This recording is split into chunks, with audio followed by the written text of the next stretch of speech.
Now you're probably looking at this list and you might be starting to panic.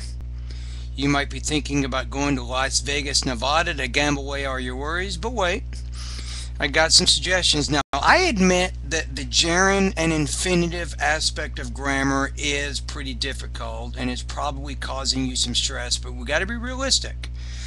If you want to have complete competence in your speaking and writing, at least at an academic level, you have to get some control over your use of gerunds and infinitives.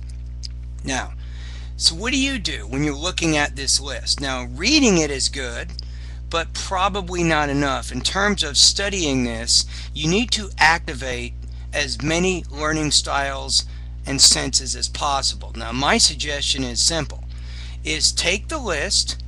I suggest doing what I'm doing, make an audio recording of each sentence, record maybe 10 sentences at a time, and make these into MP3 files.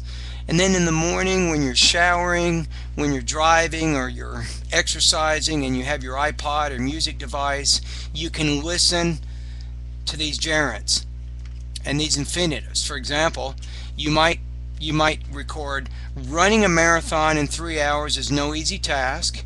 You might record another, to sleep in is a luxury. So what you do is you record the sentences using the sample gerunds and infinitives, and unconsciously it kind of gets you used to this grammar.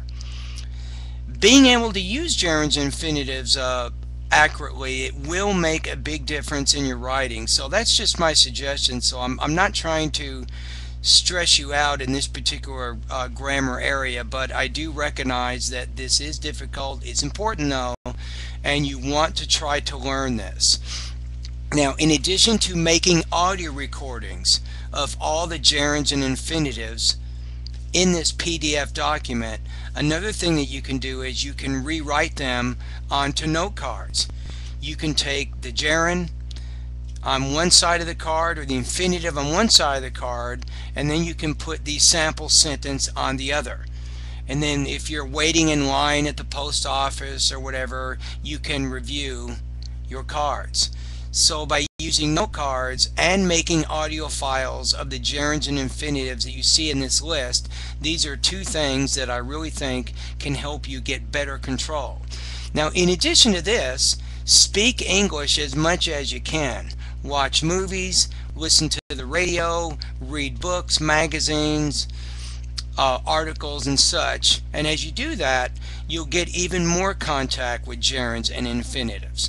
So by following these few suggestions, I think that you can find that you can and you will make some really big improvements in your overall English proficiency, and especially as it relates to gerunds and infinitives.